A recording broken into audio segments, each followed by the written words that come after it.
Welcome, everybody, to the Good Stories Podcast. My name is Jody, sitting here with Steven, and something I wanted to call out today, because I can't remember when I last did it, is that we have a collection of short stories out there in the big world. Steven and I, and sometimes David, chat through all kinds of things we find interesting, like knots. I know, but it was really good, actually. Knots and poetry, coffee, faith, and lately a few on philosophy, which I have enjoyed, like Plato's Forms and Aristotle's Causes. So even if you don't think those sound interesting, they really are, so you should go listen. But if you like these longer episodes, I'd recommend them. I think they're fun. New shorts go up first on Patreon, and then by request of our mom, I've slowly been adding all of them to our YouTube channel. So they'll all eventually be in one place, but that's a slow process. So if you want them as soon as they come up, check out Patreon. Or if you just want to browse our whole collection, you can head over to our YouTube channel, Good Stories Podcast. Okay, up next, our top 5 new download locations this week. Thank you for listening. Antioch, California, New Kensington, Pennsylvania, Linden, New Jersey, Beechwood, Ohio, and Eastern Passage, Canada. So I'm glad you're out there. I learn of new city names every week. Yeah, every week. I didn't know we had a New Kensington. I've never heard of Eastern Passage. True. I guess for Canada, I kind of expect that I wouldn't know all the names. That's true. It is very big. There's a whole song about it. That's a great song. All right. For today's story, usually when we talk about George MacDonald, we're usually referencing C.S. Lewis and how Lewis is a big reason that we even know George MacDonald's stuff today, for the most part. But this week, however, we're starting with George MacDonald because I found this story through him. He wrote a note through an essay that said something like, if you want to know what a fairy tale is, read Undine. So, of course, I did. I had to. And that is our story today. It's a German fairy tale called Undine by a guy with a fantastic name. You ready? I'm ready. Friedrich Heinrich Karl de la Motte Fouqué. He's richly endowed with names. I feel like we should apologize to both the Germans and the French. I do, right now. Right now. Apologies out there. It is sheer enthusiasm. Please don't take it as an insult. Our pronunciation sucks. We say it all the time. But this story is very, very different than what I expected. I don't know about you, brother. We'll talk about it. But it sits, I think, at the crossroads between fairy tale and romance, fantasy, and strange to say, horror. So get ready. Time for a story. In order to win the love of the fair Lady Bertalda, the knight Huldbrand of Ringstetten journeys into a dark, dark forest.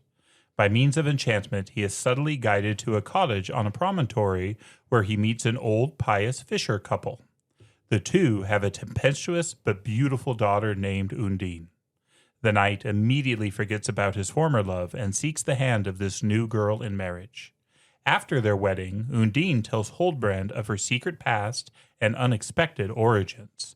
This concerns Huldbrand, but it is only after returning to his home and castle that begins to realize that being married to a water spirit carries its own set of complications.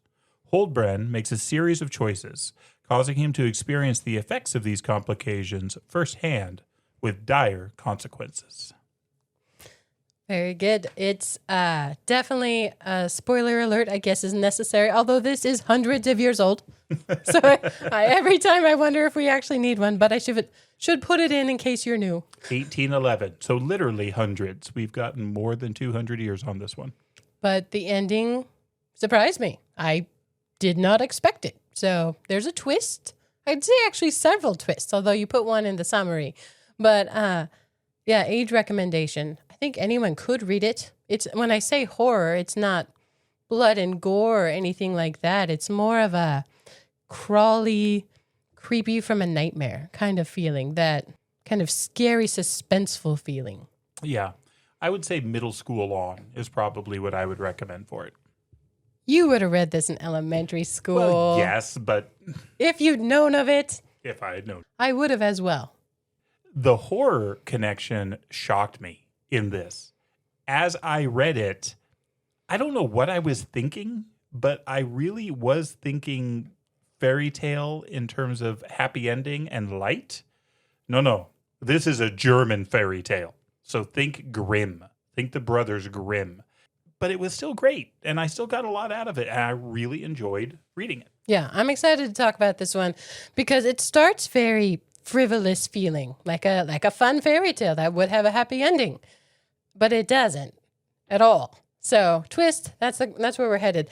But I did look up the author. I don't even know how to shorten his name, Friedrich. We'll just go with Friedrich. I like Friedrich. But he wrote other things, and there's a short biography of him in my book. I want to read a piece of it. It describes his life. He was born February 12th, 1777, and he fought in the Prussian army. He fought against Napoleon. He was part of all these things. But when it says, when victory was achieved, he dedicated his sword in the church of Nunhausen, where his estate lay. He lived there with his beloved wife and his imagination until his death in 1843. I think that phrase, he lived there with his beloved wife and his imagination, encapsulates a lot about a man I don't even know, but says something about him. And to preface this story with that, I think he read a lot, I think he thought a lot, and he wrote a lot. I think that's a great line. The other word, and I don't know that we've used this word before, but in all the biographies of him that I've come across, they talk about him being of Huguenot origin. In the Protestant Reformation, we tend to group things by country. Italy, Catholic. France, Catholic. Germany, Protestant. England, at first Catholic and then Protestant. We tend to really group them into these nations, but obviously it's more complicated than that. In each of these countries, there were disagreements and those who sided with the opposite team. In France, those were the Huguenots. So these were the Protestants in France. When France became hardcore Catholic and there was persecution of the Protestants, many of them left. And so I think this is where we see this man's family roots in France, then going to the Germany that would accept him as a Protestant, or at least his family. So I had never heard of this guy. Thanks to George MacDonald for referencing this fairy tale. And then I realized it's a ballet. There's opera and ballet associated with this story. And I have heard references to it. I just didn't know that's what it was. So Undine wasn't mentioned by name, but the story itself I had heard of. Do you know anything about ballet and opera? Very, very little. I wish I knew more. If anyone out there knows about opera and ballet, wants to come talk to us, I would love it because I've always wanted to learn more, and it's, I think, hard to get into if you don't grow up with it. Yeah. I think it's a difficult area. But this guy also wrote other stories, and in my book, this introduction says that they are associated with the four seasons. So he has a stern, grave one called Sintram, I think.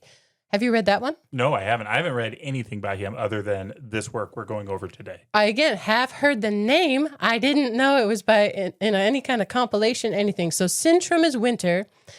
Undine, this one, he calls it the tearful, smiling, fresh. Undine, this is dedicated to spring. There is much water, a lot of weeping.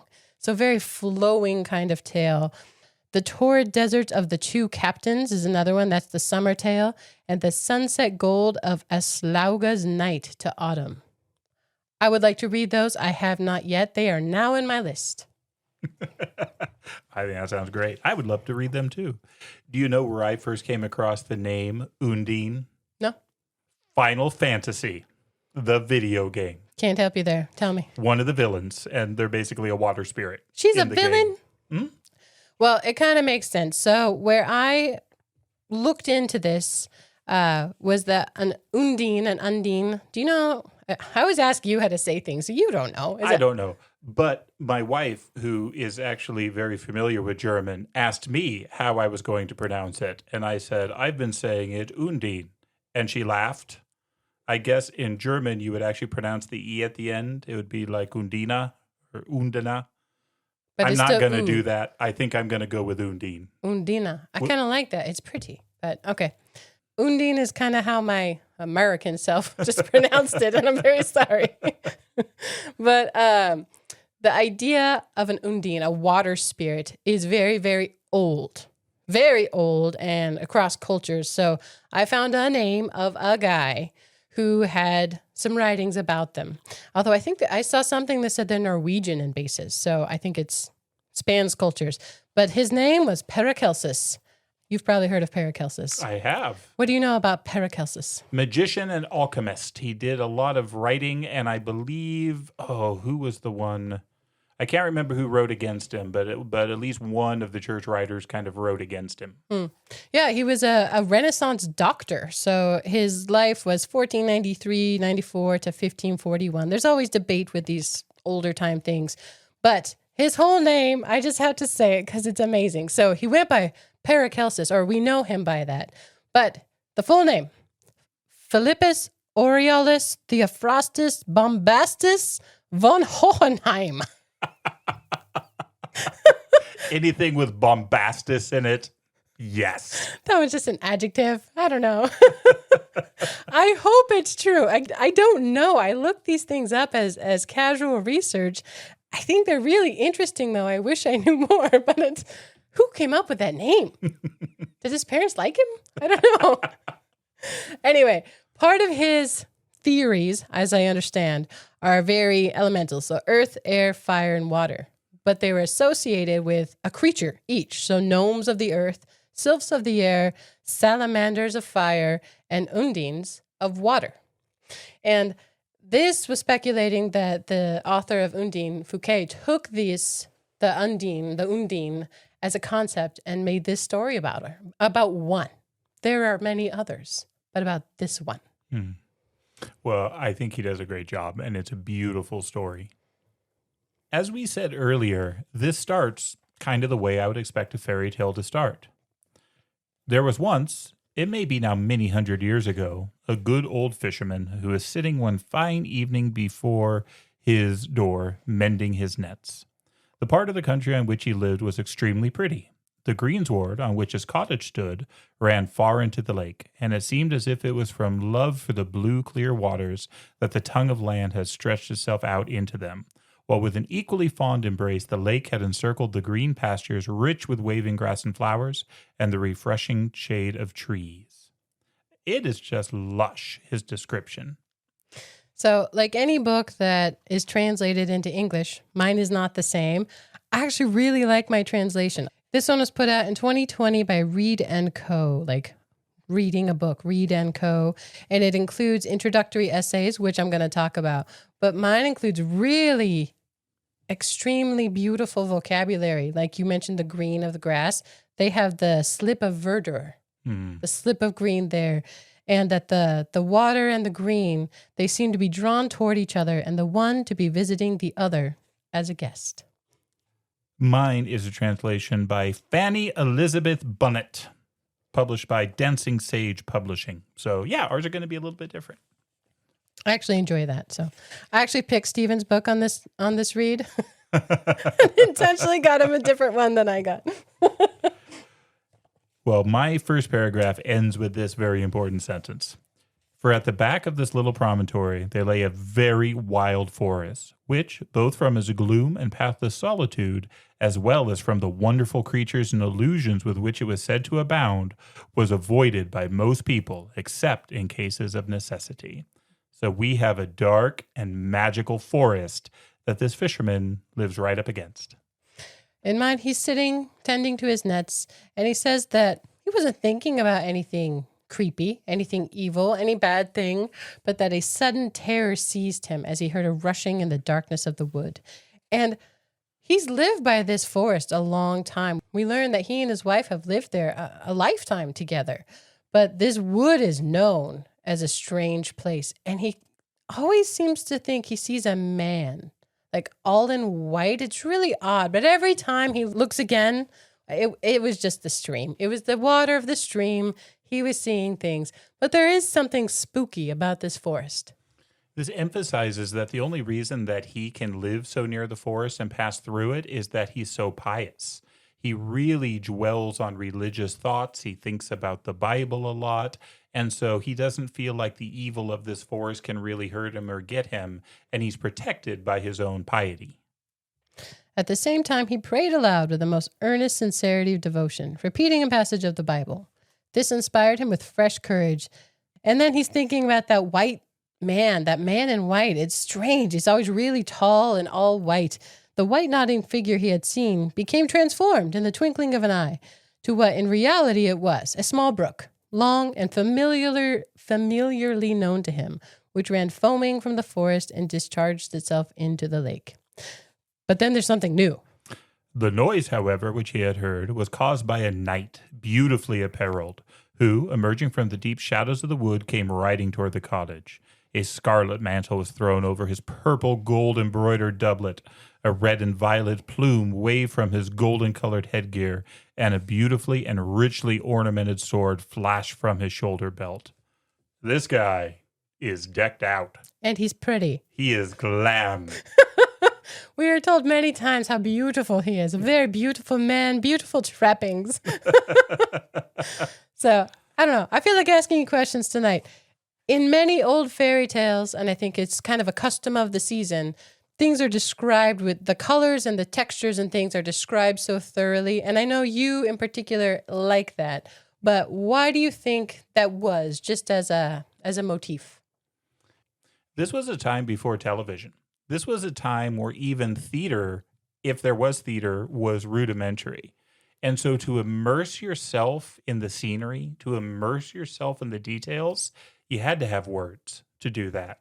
And I think that's the gift of some of these older authors, is that when you only have words, you love them and rely upon them, and that's what you're painting your imagery with. And I think these old authors do a great job with that. I am very glad you said it that way. Because I have a segue. You never know when you ask, right? You never know what I'm going to say. I really don't, but you did it perfectly. Because I said mine has introductory essays, and they're from other things. They're not written for the story, but this one is by George MacDonald. It's the one where he says, go read Undine if you want to know about fairy tales. And he has this whole segment on words. And I want to talk about it. So I'm just going to read a paragraph. It says, George MacDonald, the teacher. Words are live things that may be variously employed to various ends. They can convey a scientific fact or throw a shadow of her child's dream on the heart of a mother. They are things to put together like the pieces of a dissected map or to arrange like the notes on a stave. Is the music in them to go for nothing? It can hardly help the definiteness of a meaning. Is it therefore to be disregarded? They have length and breadth and outline. Have they nothing to do with depth? Have they only to describe, never to impress? Has nothing any claim to their use but the definite? The cause of a child's tears may be altogether undefinable. Has the mother therefore no antidote for his vague misery? He goes on from there about music and fairy tales and how the crafting of words by the author conveys so much, and it clearly means something to the author, and he has no problem with the idea that you or I or anybody else take something different out of it, but the words matter. Jody, let me read through this, and it is great. George MacDonald's writing here is fantastic in this intro, but he talks about the idea of if you draw a picture of a horse, you shouldn't write underneath it, this is a horse. If people can't see that it's a horse from your drawing, draw it better. And I think that's his take with words as well. So the words describe, he's showing what's going on in this passage with the knight and the fisherman and this beautiful promontory and the scary forest. And he's not going to bother to say things just outright. He's going to describe it, and we're going to enter into that. Well, with the arrival of the knight, in many ways, this is kind of the beginning of the fairy story proper. We have our hero. We have the knight who has arrived. And as is often the case in these tales, the old fisherman bids him welcome, gives him lodging, and invites him into his home where he can meet his good wife. I do find the knight funny because he says, even if you weren't so hospitable, I probably couldn't have left. Because the forest is spooky and he had experiences in there. But they do go meet his wife. And as you say, it's describing the flavor of something. The good wife, the fisherman's wife in the home. She stands up to greet this fine knight, but then she sits back in the chair, the good chair. And the fisherman himself is a little astonished by this. Like, what are you doing? And she says, no, I need it. So their ideas of hospitality are a little bit different. But the knight and the fisherman seem to get along well, pretty much from the beginning. They do. I love that you brought up that comment from the knight, though, because that is, in some ways, the first glimpse that this gorgeous, beautiful, incredible knight entering here, maybe he is not Prince Charming after all. There's something a little bit off about him. He is not the perfect hero that I would expect reading a fairy story. And we start to get these clues right from the very beginning, and I think that's the first one. Mm-hmm. So his name, again, is Sir Huldbrand, and he's chatting with the fisherman and his wife.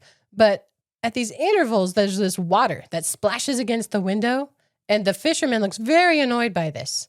And every time it happens, he's getting more and more frustrated. And at one point, the fisherman starts up, heads to the window, and says with a threatening voice, "Undine, will you never leave off these fooleries, not even today, when we have a stranger knight with us in the cottage?" All that comes back is a low laugh, only just audible. Giggling. This is hilarious.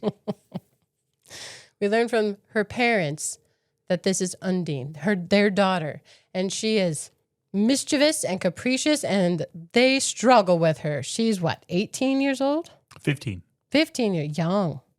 Well, they've had her for 15 years, I should say. Although she has already entered her 18th year. Yeah. 18. Yeah, because she was older when she came to them, but we'll get to that. But I like that the fisherman and his wife, they compare troubles, because the wife is always trying to raise this girl and have her help, and she doesn't help at all. She's totally all over the place, very, very finicky and fickle. And the fisherman's like, well, I have to deal with nets.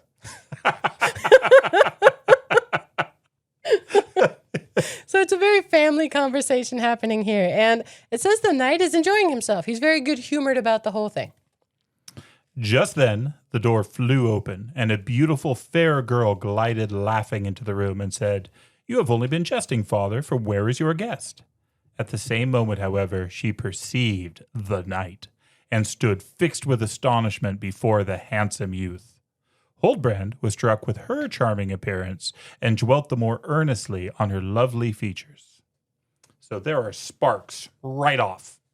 Well, they're both very pretty.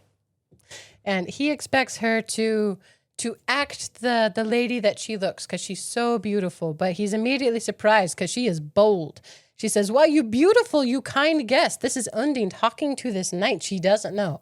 How have you reached our poor cottage at last? Have you been obliged for years and years to wander about the world before you could catch one glimpse of our nook? Do you come out of that wild forest, my beautiful knight?" She's constantly commenting on his beauty. He's so pretty. Absolutely. Huldbrand starts to describe his journey, but he's remembering things from it. And there's an important passage right here. Huldbrand felt a slight shudder at this remembrance and looked involuntarily toward the window, for it seemed to him as if one of the strange figures he had encountered in the forest were grinning in there. But he saw nothing but the deep dark night, which had now shrouded everything without. There's always these hints of somebody just outside, and it's usually somebody very tall and very white. And Undine begs him to tell how his experiences in the forest, and he's about to begin, and the fisherman says, no, it is too late for that. Night is falling, not a good time. And this girl rails against her dad. She turns and says, "He shall not tell his story, father. He shall not. But it is my will. He shall. Stop him who may." She literally stamps her foot like a little girl throwing a tantrum. This is too much, though, for the fisherman. It said the restrained wrath of the old man burst forth violently. He severely reproved Undine's disobedience and unbecoming behavior towards the stranger. Undine quickly retorted, "If you want to chide me and won't do what I wish, then sleep alone in your old smoky hut." And swift as an arrow, she flew from the room and fled into the dark night. And so ends the first chapter. So this young girl has just rushed out into the dark of night, and they know they live next to a creepy forest. So the knight and her dad rush outside calling her name. They look, and they can't find her. Clearly she does that. This is not the first time, but they still worry, especially the knight who doesn't know how capricious she is. She's so unpredictable. But after a while, the fisherman comes back in, and it's funny, his wife just stayed inside. Yeah, it's not worth going out and looking. She knows. She's experienced this. But they do share the story of their daughter. And it's not a natural story. She's not their biological daughter. And again, where in some ways Undine is so frivolous and it is funny, there is that darkness, that tweak to it. This story is that they had a biological daughter of their own. And she's not with them anymore. She died. Well, they describe what happened. My wife had been sitting with a child on the edge of the lake, and as she was playing with it, free of all fear and full of happiness, the little one suddenly bent forward as if attracted by something very beautiful in the water. My wife saw her laugh, the dear angel, and stretch out her little hands, but in a moment she had sprung out of her mother's arms and had sunk beneath the watery mirror. I sought long for our little lost one, but it was all in vain. There was no trace of her to be found. So this poor little girl gets lost in the water. She falls, jumps into the water, and they can't find her. And it's when they're despairing over this loss, when they're grieving, the light has gone out of their world, that all of a sudden the door opens. This is, again, 15 years prior to where the story starts. And a little girl walks in. But what a little girl. The door flew open and we saw a little girl, 3 or 4 years old, so a little bit older than their baby they lost, and more beautiful than I can say, standing on the threshold, richly dressed and smiling upon us. We were struck dumb with astonishment, and I knew not for a time whether the tiny form were a real human being or a mere mockery of enchantment.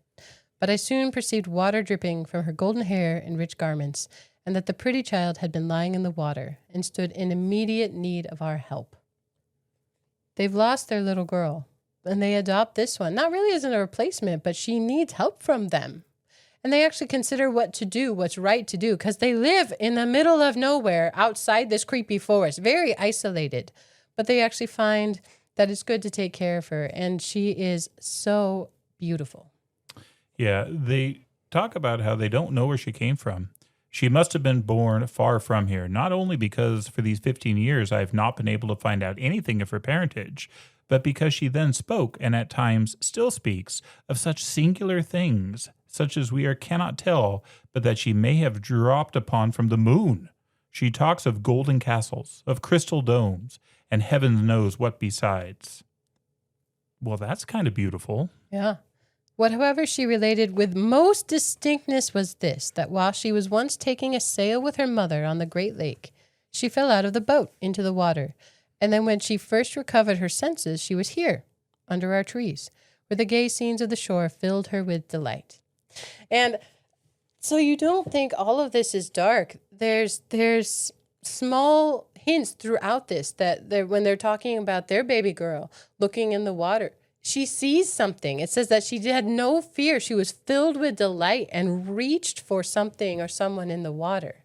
And so while these parents are devastated, this beautiful little girl shows up talking of crystal palaces and golden gates and is a comfort to them who lost their own. They do have some doubts, though, about the best way to raise this little girl. And their big fear is they don't know whether she's been baptized or not. Remember, this is a time, as through most of Christian history, where infant baptism was fairly common. And so at 3-4 years old, she should have already been baptized, but they didn't know for certain. And so the fisherman said, well, if she hasn't been, doing it again won't hurt her.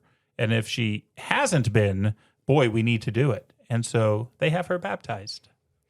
They have to come up with a name. And so they actually pick something that signifies a gift of God, which I think is sweet. But the name itself is Dorothea in mine. How does yours translate it? Dorothea is gift of God. It's Greek.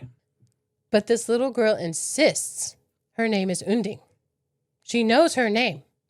And they're like, that's no Christian name. We've never even heard of that in any kind of book. But she's so emphatic, so beautiful. It says the priest actually relents. Yeah, she talks the priest into it. And baptizes her by the name her parents gave her, Undine. While they're telling these stories and explaining, you get the impression, well, they tell you this is not the first time this has happened. Like you said, the mom didn't even leave the cottage, and the dad didn't spend all that long looking for her. But as they're telling the story, this storm whips up. they hear this cascade of water outside. And now both the knight and the fisherman are afraid. And they both run out again into the forest trying to find her. Yeah, this is a literal flood. It says the brook which issued from the wood rushed wildly over its banks and whirled onward with it both stones and branches of trees in a rapid course. This is a storm and a flood. And so, yes, both men rush out looking for her, yelling her name.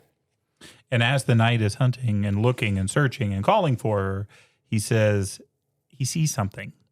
It seemed to him as if a tall man in white, whom he knew but too well, was grinning and nodding on the opposite shore. But it was just these monstrous forms which forcibly impelled him to cross the flood, as the thought seized him that Undine might be among them in the agonies of death and alone. So there's flooding happening, and there's these little islands around, and he keeps seeing this face, this tall, white, terrifying man, and this is the same guy he had seen when he was in the forest before. Mine says, the impression that she, Undine, was a mere phantom of the forest gained a new ascendancy over him. And the combination of the storm and this face and this man who keeps showing up and disappearing, like he's getting in his own head. And he looks into the forest. And as you said, he's the stellar knight. So beautiful, so bold, so glam. But he says, merciful God, if Undine has ventured to step within that fearful wood, what will become of her? He's like, man, do I really have to go in there? Yeah. And I'll be blunt. This is spooky. It's scary. As I was reading this, I kept thinking about what would happen if it were made into a movie. I think this could be made into a movie really well. But if it were, it would be a horror. Can you imagine these scenes of this terrifying white face that's floating in and out of the water and the flood and the wind and the storm? And then while all this is at its height and he's afraid, just then a gentle voice exclaimed near him, venture not, venture not. The old man, the stream, is full of tricks. He knew the sweet tones. He stood as if entranced beneath the shadows that duskily shrouded the moon, and his head swam with the swelling of the waves, which he now saw rapidly rising to his waist. Still, he would not desist. He recognizes the voice of Undine, and from the beginning, he has been smitten with her. So, some foreshadowing here. I told you there'd be spoilers. The knight says, here, if you are not really there, if you are merely gamboling round me like a mist, may I, too, bid farewell to life and become a shadow like you, dear, dear Undine. And he calls aloud, and he crosses this torrent flood to get to where she is. She's on dry land, but across this flood from the hut where they were. But he makes it to her. And where she's at is this idyllic flower and grass-filled little mound. There's the storm all about, but this is a verdant oasis in the middle. It is sheltered from the storm. It's a haven, truly. With For a few, her. Yeah, with a few steps, he had crossed the flood, which was rushing between him and the maiden, and he was standing beside her on a little spot of turf, safely guarded and screened by the good old trees. Undine had half raised herself, and now, under the green leafy tent, she threw her arms around his neck and drew him down beside her on her soft seat. She tells him, here you shall tell me your story, my beautiful friend. Here the cross old people cannot disturb us. Those are her parents. Right. This is more than just teen angst, all right? She's so capricious, so fickle with her actions, her words, her responses, but she likes pretty things. And the whole point of her running out of the house in a pout was she wanted to hear the story. Well, here she is with him and can hear the story. So the two of them are embracing. She's very handsy, I must say. But the knight is about to start his story, and the fisherman walks up, and he can see them across the water. He accuses the knight, like, hey, I took you in good faith, man. Yeah, he thinks they're both being a bit handsy here on the knoll, and they both kind of are. But the knight says, no, I only just found her. Nothing happened. And Undine agrees to come back into the hut if they both promise that the knight will tell his story. This is important to her. She wants to hear his story. She wants to hear about what happened to him in the forest. And there are dotted throughout this book these little snatches of poetry. Again, these elements of foreshadowing, which I didn't understand as I was reading it, but as I reread it, oh, that's what she's saying with these. And so I'll just throw this out here. A stream ran out of the misty vale as fortunes to obtain. The ocean's depth it found a home and ne'er returned again. And so they go back inside, and it says, every word of censure was carefully avoided. You're not allowed to yell at this girl. She can't carry it. She'll bolt into the storm. She cannot be trusted to act responsibly. But here it says she's very kind, and she's very, she caresses her parents, and the word prattle comes up. She prattles on with tenderness. She's just all over the place with her emotions. But yes, the knight tells his story of his experiences. And the story begins 8 days prior, when this glorious knight in all his beauty and prowess is at a tournament at the imperial city. And there in that city, he's tilting and jousting and dancing and impressing everyone with his good looks. But who he really wants to impress is Bertalda. Is that the way it's translated in yours? Yep. Bertalda is the daughter of the Duke, and she is all that. She's so beautiful. And she enjoys making the knights work for her love and her affection. And she tells Huldbrand that if he wants her, he must journey into the forest, this enchanted forest, in order to impress her. As Huldbrand is telling this story, he feels a pain in his hand. Undine has bitten him. Literally, she bites him when he's describing this beautiful woman with beautiful clothes and they're dancing together. She bites him. And then she looks up at him with an expression of tender melancholy and whispers, "It is all your own fault."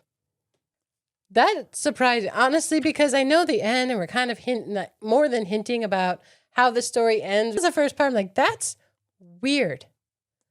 Very animal. She bit him. Not a little bit. Yeah. Do you know what borderline personality disorder is? No. This is fatal attraction. It's people who are just all over the place emotionally, highs and lows, and really very manipulative emotionally with these highs and lows. And alarm bells were ringing in my head as her initial actions here, running out of the house, the whole thing on the grassy knoll in the middle of the stream, biting him because he's talking about another woman. I mean, it really gave me some of that borderline personality disorder vibe. So I was alarmed. Yeah, rightfully so. And it says he's strangely embarrassed, but he continues on with his story. And yes, he was sent into the forest to have adventures to earn a glove. That's what Bertalda, the lady in court, told him. Like, you go bring back a good story of adventures and things you experience, you may have my glove. Very courtly. But he says he doesn't even want it. He didn't even want the glove. But the deal had been made, so he headed out. For his honor, he must do this. But in the forest, he has experiences. And they are wild. Again, this is horror type stuff.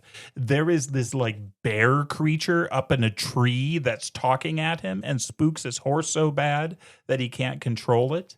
There's these little goblin men he encounters that ask him for money. And when he tosses them gold, they shout at him that it's fake gold and just like ride him out of that part of the forest. There are some really cool episodes that happen here when he's just journeying in the forest. I like the bear thing, calls him Sir Noodle, and it spooks his horse big time. But these stories of the creatures in the forest, Undine loves these. They don't follow the rules. They're not predictable. They're so off the wall, such things of imagination and fantasy. And it says her eyes shine. Like, this is what she wanted the story for. But at the end, there's an apparition. My horse was so wild that he well-nigh rushed with me against limbs and trunk of trees. He was dripping with sweat through terror, heat, and the violent straining of his muscles. Still, he refused to slacken his career. At last, altogether beyond my control, he took his course directly up a stony steep, when suddenly a tall white man flashed before me and threw himself athwart the way my mad steed was taking. At this apparition, he shuddered with new affright and stopped trembling. This man, this white, spooky creature thing, shocks this terrified horse to stop. and redirects the passage. And here Undine breaks in and says, "Thanks, dear brook." But in my translation, brook is capitalized. It's a personification of a stream, right? A brook, a river. And she is so excited. And this kind of subtle and not so subtle guiding keeps happening to the man and his horse. The stream seems to keep moving and veering, and he keeps seeing episodes of this man, and it keeps guiding him to where he ended up coming out of the forest. I'm going to read this description of the man, though. It says, "When at times I looked about me at the forum, I perceived that the white face, which had splashed upon us its shower of foam, was resting on a body equally white and of more than gigantic size. Many a time, too, I received the impression that the whole appearance was nothing more than a wandering stream or torrent. But respecting this, I could never attain to any certainty." It flips back and forth whether this is a thing of the forest that just keeps showing up, wandering brook, or if it's this actual man who keeps standing up in front of him. It's a really odd way to be directed, and he has lost his way. But he comes out on this green lawn, and that's where he meets the fisherman. And the beautiful girl. And he's excited to be there with the beautiful girl.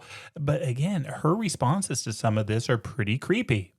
"Because you cannot go away," replied Undine. "Just try it once. Cross that overflowed forest stream with a boat, with your horse, or alone as you may fancy. Or rather, don't try it, for you would be dashed to pieces by the stones and trunks of trees, which are carried by down it with the speed of lightning. And as to the lake, I know it well. Father dare not venture out far enough with his boat. He is trapped here. This is spooky." But he doesn't seem to mind because she is lovely.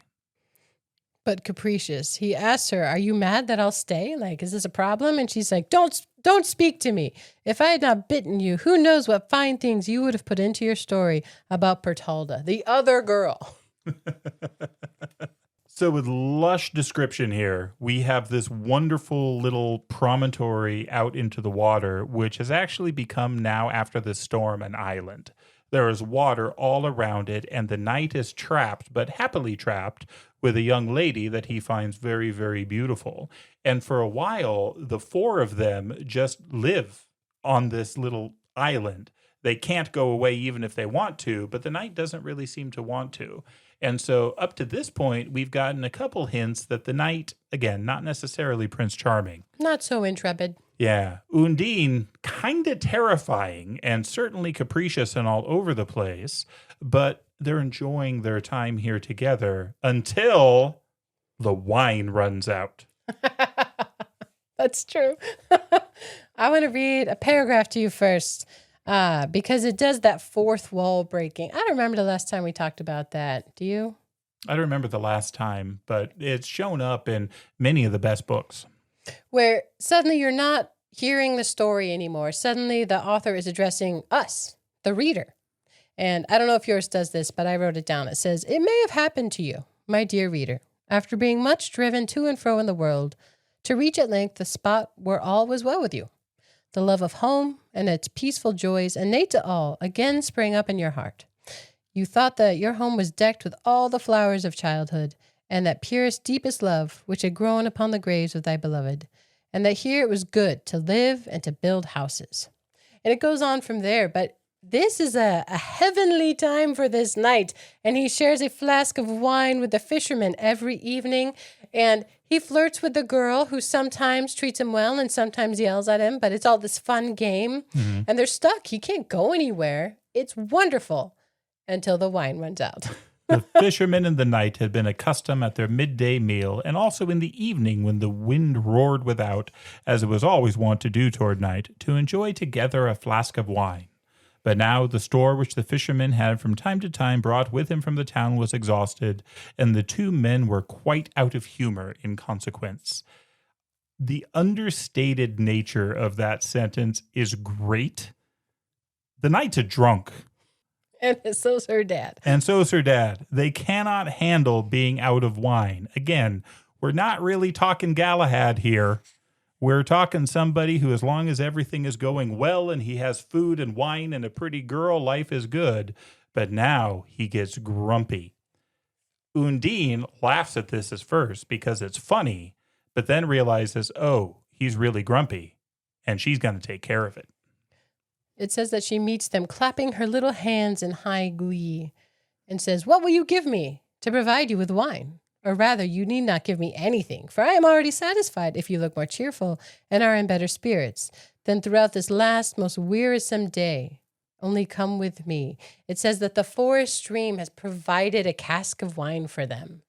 And, all right, they're on board. They're not doing anything else.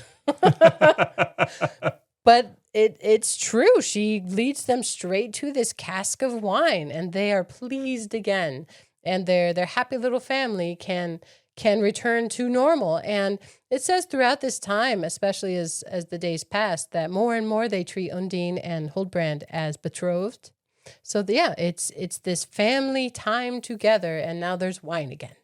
Even with the wine, though, there are some negative interactions that go on here. Mm-hmm. Huldbrand more and more is starting to view her, as you said, betrothed, as sort of his. But the parents, this is still their kid, and so they're still chastising and criticizing her, often for very good reason. But Huldbrand doesn't like that because he thinks she should be under his authority and not under theirs. And so anytime she's kind of reprimanded, Huldbrand gets kind of upset at the fisherman and his wife. And so there is this break that starts occurring between the two couples. It's awkward. There's awkward silence because they're yelling at her and he doesn't want them to. And then it says, in the midst of this stillness, a low knocking at the door startled them all. They're on an island. They have been flooded for weeks. And someone knocks at the door. They looked at each other doubtingly as the knocking was repeated, accompanied by a deep groan, and the knight sprang to reach his sword. But the old man whispered softly, "If it be what I fear, no weapon will help us." Undine, meanwhile, approached the door and called out angrily and boldly, "Spirits of the earth, if you wish to carry on your mischief, Cullaborn shall teach you something better." I put a question mark. Cullaborn? Who's that? What's that? First time we hear of him. But no also context. That she is addressing the spirits of the earth. Quite boldly, yes. Elemental spirits that she's approaching with power. Now, if you know about Undine, you know that water spirits are going to be a part of this. And so it's not really a massive spoiler, but this is more and more indication that she's not quite like a human girl. But there is deep groaning. There is someone pained outside, it sounds like. So they finally open the door. And it says that the lamp throws a strong light upon the stormy night, and they perceive a priest, an aged priest, who doesn't look like he's doing well. And the sight of this beautiful girl suddenly in front of it makes him take a step back. Shocking. But he lifts up his voice in prayer when he recovers. He says, "Let all good spirits praise the Lord God." And Undine says with a smile, "I am no specter. Do I look so very frightful? And you see that I do not shrink from holy words. I too have knowledge of God and understand the duty of praising him. Everyone, to be sure, has his own way of doing this, for so he has created us. Come in, Father. You will find none but worthy people here." This was such a striking scene for me, especially about the personality of Undine, because she doesn't seem to take anything seriously. She flashes back and forth between anger and amusement and sorrow, and she's all over the place. She seems to be willing to make fun and jest about anything, but not this. And this line from Undine, I think, is really good. "He is a servant of him who created us all. Holy things are not to be jested with." So that gives you some insight into the mind of Undine. I didn't think she had that in her with what we've seen thus far. And so that made me pause. I thought a lot about this book, and it's tough because I have thoughts, but we have to get far enough in the story before I can share them. So I never know when the right spot is exactly, but I'm gonna start a little bit. She knows some things. It's not that she's mindless. She had memories of growing up. She knew her name from her parents. And clearly there's a hierarchy of things that matter and things that don't. And seemingly she can make a wish, and it happened. She wished for wine, not even for herself, but the water brought it. she wanted the knight to stay, and clearly there's something going on here that they have been stranded happily for weeks and weeks. And so it's really interesting where her rules are because, yeah, she seems all over the map. But she definitely knows more than she communicates, even though she seems to forget a lot of it a lot of the time. Things that don't matter. The things that matter to her now aren't the same things that matter, say, to her parents. Clearly. Yeah. Different way of looking at the world and reality. Well, the knight has one thing on his mind, and there is now a priest that has been washed up to the door. Very convenient. Venerable father, you see before you here a pair pledged to each other, and if this maiden and these good old people have no objection, you shall unite us this very evening. I love the way this is written, though, because even though they've been acting as betrothed, when this statement gets made, the parents kind of go, wait a minute. Yeah. Whoa, hold up. Slow down. The aged couple were both exceedingly surprised. They had often, it is true, thought of this, but as yet they had never mentioned it. And now when the knight spoke, it came upon them like something wholly new and unexpected. Undine became suddenly grave and looked down thoughtfully. And the priest, reasonably, asked some questions about their history and whether this is a good decision. After much discussion together, the matter was settled. The old dame went to arrange the bridal chamber for the young people and to look out 2 consecrated tapers, those are candles, which she had in her possession for some time and which she thought essential to the nuptial ceremony. The knight, in the meanwhile, examined his gold chain from which he wished to disengage 2 rings that he might make an exchange of them with his bride. But then something wild happens. She, however, Undine, observing what he was doing, started up from her reverie and exclaimed, "Not so! My parents have not sent me into the world quite destitute.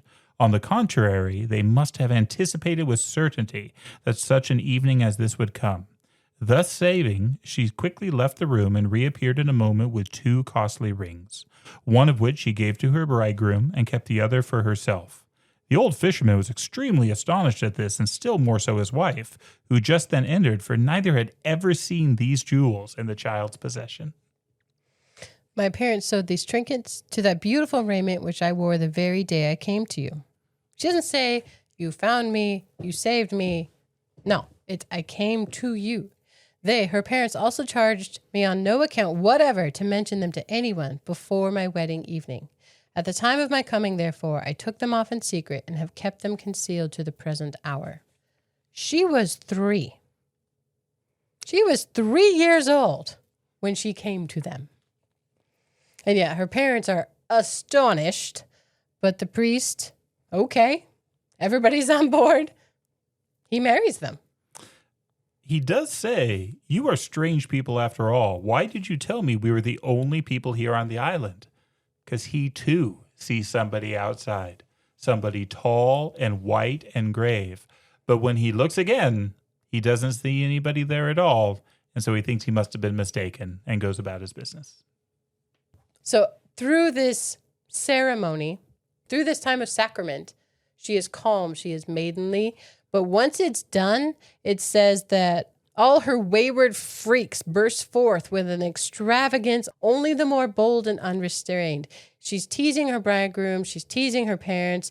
It says even the priest who she had revered so highly. She's giving them all these pranks and this grief, and it's this extreme reaction after the ceremony. To the point that the priest takes her to task. "My fair young maiden, no one indeed can look at you without delight. But remember so to attune your soul betimes, that it may ever harmonize with that of your wedded husband." "Soul," said Undine, laughing. "That sounds pretty enough, and may be a very edifying and useful caution for most people. But when one hasn't a soul at all, I beg you, what is there to attune then? And that is my case." What? What just happened there? This young woman has just claimed to have no soul. She at last said, "There must be something lovely, but at the same time something most awful about a soul. In the name of God, holy man, were it not better that we never shared a gift so mysterious?" It says she restrains tears while she waits for an answer. She's asking a big question of this priest. Later on, she says, the soul must be a heavy burden, very heavy, for even its approaching image overshadows me with anxiety and sadness. And I was so lighthearted and so merry till now. It's interesting, though, that this conversation doesn't really go much further. And the night winds up with the knight, N-I-G-H-T, winds up with the knight, K-N-I-G-H-T, Knigget. taking his new wife into the bridal chamber, and the marriage is consummated. The priest says, so far as I can discover, there is nothing of evil in her, but assuredly much that is wonderful. What I recommend to you is prudence, love, and fidelity. The day after the wedding, Undine is much calmer, much more respectful, much more sedate. And this is where we get the information about who she is and where she comes from. This is kind of a long paragraph, but I think we should read it because it's so important. She's talking to her husband. You must know, my loved one, that there are beings in the elements which almost appear like mortals, and which rarely allow themselves to become visible to your race. Wonderful salamanders glitter and sport in the flames. Lean and malicious gnomes dwell deep within the earth. Spirits belonging to the air wander through the forest, and a vast family of water spirits live in the lakes and streams and brooks. In resounding domes of crystal through which the sky looks in with its sun and stars, these latter spirits find their beautiful abode. These, however, who dwell there are very fair and lovely to behold, and for the most part are more beautiful than human beings. Many a fisherman has been so fortunate as to surprise some tender mermaid as she rose above the waters and sang. He would tell afar of her beauty, and such wonderful beings have been given the name of Undines. You, however, are now actually beholding an Undine. And leading up to this, she's very cryptic. She's weeping, near tears all the time. She's now called his beautiful wife. By morning, it will be wholly drained off. This has been a secluded island, but the waters started receding, it says, when they were married. And then you, the knight, will be able to travel without anything to hinder you, whithersoever you will. And the knight laughs. He's just been married, not without you, dear Undine. And she says, all of it depends on you. All depends on your decision. He has to make a choice. And here she says, you're looking at one. You're looking at a water sprite. The knight would have persuaded himself that his lovely wife was under the influence of one of her odd whims, and that she was only amusing herself and him with her extravagant inventions. He wished it might be so. But with whatever emphasis he said this to himself, he still could not credit the hope for a moment. A strange shivering shot through his soul. Unable to utter a word, he gazed upon the sweet speaker with a fixed eye. She then goes on to describe their state of soullessness. Says, our condition would be far superior to that of other human beings. For human beings we call ourselves, being similar to them in form and culture, but there is one evil particular to us. We and our like in the other elements vanish into the dust and pass away, body and spirit, so that not a vestige of us remains behind. And when you mortals hereafter awake to a purer life, we remain with the sand and the sparks and the wind and the waves. When we were reading through on fairy stories, we referenced Thomas the Rhymer and the three paths: the path to heaven, the path to hell, and the path to fairyland. And I think we see echoes of that here. These elemental spirits, they have no souls. They can't be blessed. They can't be damned. They're just tied to the world. And that's a tragedy. And so her parents wished her to have a soul. And the only way that could happen was for her to join to a human. Because what is marriage? Marriage is a joining, a becoming one flesh. They are now a pair, united. And this has now granted her a soul with all the good and with all the bad that comes from that. So as we continue, I'll do a fourth wall. Dear listeners, be thinking, what does it mean to have a soul? What would it do? What would it take away? What does it grant you? Because that's what she's talking about here. She says, Thus, we, Undines, we have no soul. The element moves us and is obedient to our will while we live, though it scattered us like dust when we die. And as we have nothing to trouble us, we are as merry as nightingales, little goldfishes, and other pretty children of nature.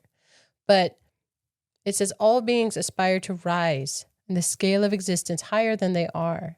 And that was what her parents wanted for her. But the effect of it was that as a daughter to her foster parents, she was reckless and crazy, as merry as a nightingale, all over the place. She had no gravity. If we're going to go back to a George MacDonald, the Light Princess, where how could she love them? She couldn't. It wasn't even part of her. She didn't have a soul to love them with. It's all this very shallow fondness, shallow upset, very just triggered positive and negative all the time. But here now she has a soul. She doesn't even hesitate to tell her husband. She says, the choice is yours. And she loves him now with this heavy, beautiful burden. Same with her parents. This is an immediate thing. She has been gifted, grafted a soul. And it's strange to think of the knight's soul versus her soul as we continue forward. Because immediately we see good in her soul. I would not retain you by deceit. And if you mean to reject me, do so now and return alone to the shore. I will dive into this brook, which is my uncle, and here in the forest, far removed from other friends, he passes a strange and solitary life. He is, however, powerful, and is esteemed and beloved by many great streams. And as he brought me hither to the fishermen, a light-hearted, laughing child, so he will take me back again to my parents, a loving, suffering, and soul-endowed woman. So not only does she now love him deeply, truly, with a soul, she offers him a way out. She won't keep him by deceit. And so immediately her soul defaults to honesty and to give him a choice. It is beautiful. Yeah, she says that her uncle Culeborn, that's the name, like Culeborn. She referenced him by name before, but we didn't know. But now we know that's her uncle, that he will take me home to my parents, a woman gifted with a soul, with power to love and to suffer. Both of those came as a gift, as she has given a soul. I did not expect almost all of that. Blew my mind completely. It's so good. And I can see why George MacDonald says this is a fairy tale, because that is the heart of fairy and the heart of the interaction of the primary world and the secondary world. The difference is what it means to be human versus what it means to be one of these elemental spirits. And this contrast gets displayed in so many different great works of fairy, but so purely displayed here. Huldbrand, the knight, her husband, with the most heartfelt tenderness and love, clasped her in his arms and again bore her back to the shore. There, amid tears and kisses, he swears never to forsake his affectionate wife and esteems himself even more happy than Pygmalion. We have referenced Pygmalion before. Mm-hmm. Do you want to talk about it real quick? Yeah, Pygmalion is the story of the Greek sculptor who creates a statue of the perfect woman, and she comes to life and joins him. It says, Undine returned to the cottage of the poor fishermen that she's grown up with, but never had the power to love or to suffer before. And now she first realizes with her whole heart how little cause she had for regretting what she had left, that crystal palace of her mysterious father. She has it all. She has it all, and she has now the depth with which to appreciate it. And Huldbrand has accepted her. He knows the truth, and he's in. And so the two of them are no longer trapped on this island. The waters recede, and they are able to leave. And so they do. They say goodbye to the fisher couple, and away they go. But with them on the journey, this guy shows up, a tall man in white, and he accompanies them. Undine sees him, turned to him with alarm, and exclaimed, "I have nothing more to do with you." "Ho, ho," laughed the stranger. "What is this immensely grand marriage you have made, that you don't know your own relations any longer? Have you forgotten your uncle Culeborn, who has so faithfully bore you on his back through this region?" Undine hasn't forgotten him, but she does not want to be a part of that life, that world anymore. She now has a husband, and it is a different life for her. But this is one of the this scene was so amazing to me because Huldbrand is a knight. He draws his sword and he strikes at this man, and he just splits apart into water. It's an attack against water. The knight has no strength over this character. That, again, if this was done as a movie, could be done so well. The horror of that scene, that moment. But Undine does still have power over her uncle.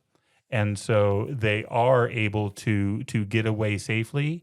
And in passing, Culeborn hands over his niece to the knight and says in poetry, "Rash knight, brave knight, rage feel I not, chide will I not, but ever guard thy little wife as well. Rash knight, brave knight, protect her well."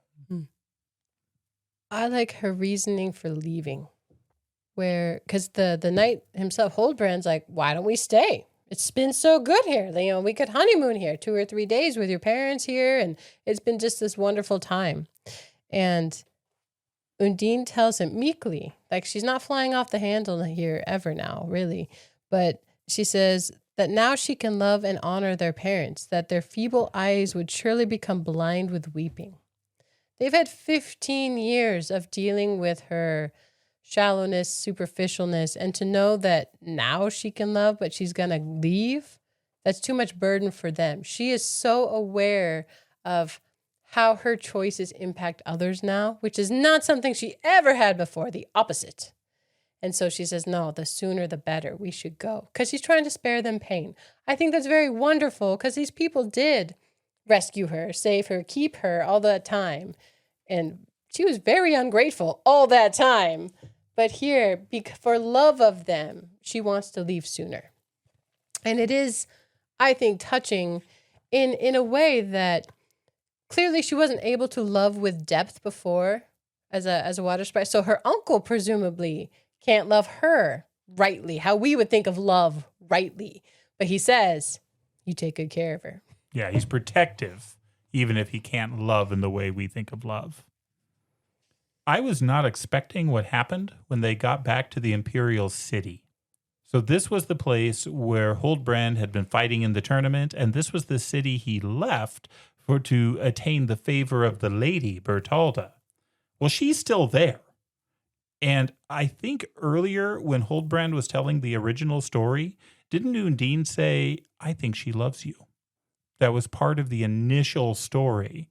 Well, Bertalda does love Huldbrand, or at least wants him. And so when he gets back with a wife, she is not happy at all. But what shocked me here is how good friends Bertalda and Undine become quickly. They both seem to like each other. It's like they've known each other before. And I was not expecting that. Mm-hmm. It says they have this strange kinship between them, which is surprising because Bertalda is wildly jealous. She sent this guy off with the expectation that he'd come back and she'd bestow a glove, and this was the next step in their courtship. And yeah, he shows up with this gorgeous wife who, now that she has a soul, is meek and lovely and demure and generous. She's all the things. She cares so deeply, and she cares about Bertalda. They become fast friends. It's this strange triangle. You'd think Undine would be jealous, but no. This is her newly gifted soul, has no guile in it whatsoever. Almost the soul of a child, even though here she's 18. And she just loves Bertalda. So they are frequently together. And again, it's this happy time. All these medieval cities seem to have a fountain in the middle of them. It's a place where the people can draw water. It's a thing of beauty. And this imperial city is no different. There's this fountain in the middle of the city. And over again, it seems like Undine is talking to somebody in the fountain. This man in white keeps showing back up. Culeborn is there in the waters of the fountain. What a cool motif is that? Just that he can do that this is what the spirits of the water can do. They can move through the water. But again, she keeps trying to push that away. She's never really happy when she's talking with him until one day she starts laughing and smiling and is so excited and is clapping her hands. And as she walks away from the fountain, Bertalda and Huldbrand ask her, what is it? What's going on here? But she doesn't want to say. She says she will if they make her, but she wants this to be a surprise because she's delighted. And in 2 days is going to be Bertalda's name day. For much of Christian history, we didn't celebrate birthdays. We celebrated name days because you took the name of a Christian saint, and that was basically kind of like your birthday. And so Undine has this great surprise that she wants to share with Bertalda on her name day. Yeah, and she never keeps bad secrets. So her husband knows that it was Culabar, her uncle, and the thing. And she's, yes, it was he. And quite contrary to his intentions, he delighted me with a most welcome piece of news. She has a happy secret. And I want to read this piece about her relationship with Bertalda because the story doesn't work without it. They are bound in a way where it says, we must have been before acquainted with each other. She often used to say, or else there must be some mysterious connection between us. For it is incredible that anyone so perfectly without cause, without some deep and secret cause, should be so fondly attached to another, as I have been to you from the first moment of our meeting. The two people Undine loves most are her husband and her husband's recent girlfriend. It's kind of a recipe for disaster right there. A little awkward, yeah. But she has this happy secret for her friend, a surprise for her name day. The name day comes, and the surprise comes out. And there are other people at this celebration. The Fisher couple have shown up. They have come to see their adopted daughter. And at this celebration, Undine starts talking in poetry and in verse and starts hinting things to Bertalda. And Bertalda knows what's going on. She says, you must have learned who my real parents are. Tell me. And Undine is so happy and so loving and so excited. And she says, yes, I do. It is the Fisher couple. Bertalda was that little girl who had jumped into the water. This is all part of the machinations of the water spirits to take the one little girl, replace her with Undine so she could get a soul. But they didn't kill the little girl. She grew up rich. She grew up with a duke. She grew up believing she was a lady and lordly. So when she learns that her parents are poor fisher folk, she does not respond well. And Undine can't understand this and is heartbroken.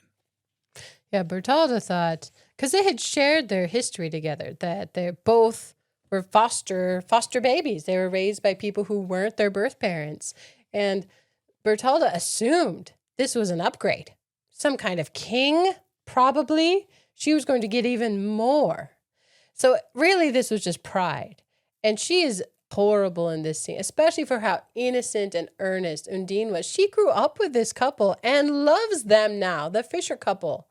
And Bertalda does not take this well. And honestly, it's ugly, very ugly. She disowns them. She refuses to believe it, even though there's some note in there about, yeah, she knows.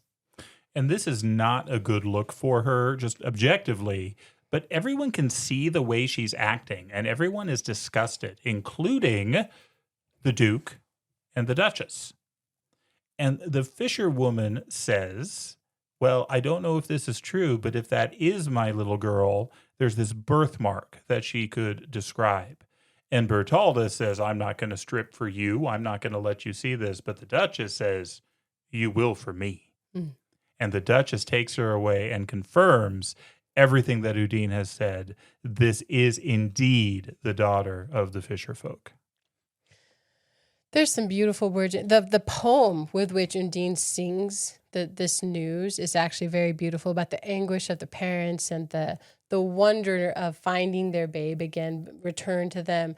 And so the turn of Bertalda just repelling them is painful. And Undine, it says, faint and pale as death, turned from the parents to Bertalda, from Bertalda to the parents. She was suddenly cast down from all the heaven of happiness in which she had been dreaming, and plunged into an agony of terror and disappointments, which she had never known, even in dreams.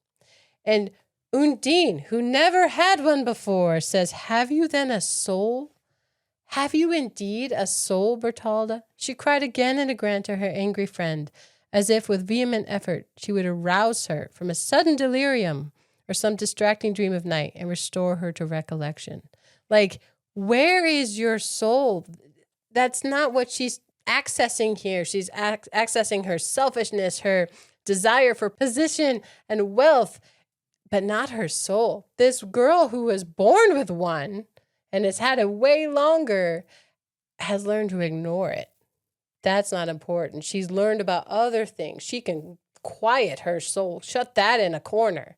And Undine says, no, where is it? You have one, I know. Oh, man, it is a poignant and painful scene. Yeah. And Undine still loves her. She is awful. Bertalda, terrible here. And everybody agrees that she's being terrible. But Undine still loves her. And so Undine and Huldbrand are going to go home. They're going to leave the imperial city. They're going to go back to Ringstetten. And as they do, this fisherwoman offers them fish. Huldbrand says, we don't need any fish. But then they look again, and it's Bertalda. Bertalda has been punished by the Duke and the Duchess for her behavior, for the way she responded, and she is now a fisherwoman's daughter. And she is weeping and sorrowful. But again, Undine loves her. And Undine says, come with us. And invites her to join them as they go back to their home and the castle of her husband. Yeah, and Huldbrand, we get some of his thoughts along the way, because Bertalda had called his wife a witch. And Undine says, look at me, am I? She stands up in her innocence. All she wanted was good for her friend. And it says that he certainly would have been more gratified had the events of the day been different. But even such as they now were, he could by no means look upon them as unwelcome, since his lovely wife had shown herself so full of goodness, sweetness, and kindliness. And he thinks to himself, if I have given her a soul, I have assuredly given her a better one than my own. But now it's the three of them again, off to his castle. And his castle has a fountain in the middle as well. And Culeborn is there, but Undine comforts everyone and comforts Bertalda and says, you don't have to worry. You know, it's going to be okay. And it's at this point that Undine tells Bertalda, my translation says, the whole story. She tells Bertalda who she is, where she came from, everything up to this point. And then I think this says something about Bertalda. The end here, it says, she gazed upon Undine with reverence, but she could not resist a sense of dread and seemed to come between her and her friend. And at their evening repast, she could not but wonder how the knight could behave so lovingly and kindly towards a being who appeared to her, since the discovery she had just made, more of a phantom than a human being. Bertalda can't see the soul. She sees a phantom, a witch, a water spirit, an elemental. Despite these wonderful actions and this great love that Undine has demonstrated. And so we have this amazing juxtaposition here between a very human, earthly woman who is not living up to her soul, and this phantom, this ethereal creature who is delighted at her soul and is willing to use it to both love and suffer. I think it's beautiful. I was so amazed with this story. It is just entirely not what I was expecting. And truly, I think I need to go read Lilith again, the George MacDonald story, because I love Lilith. That's the other one with Fantastes. That's like his big novel. And there's a lot in it. It always makes me feel stupid. Same. But the introductory essays in this, there's the George MacDonald one, and he speaks about fairy a lot like Tolkien does, where law is important. The story has to be internally consistent. It has to follow its own rules. And if you break the rules of inside the story, it throws you out of it. It's not a good creation. It has to be internally consistent in the things that it's conveying. But the other introduction talks about ghosts and dreams and imagination and how all those things are important because in story, we can get the feeling of things that we've not really experienced, but are true from things that we've felt in a dream. And he talks about kind of the spookiness of dreams, where frequently it's just a feeling.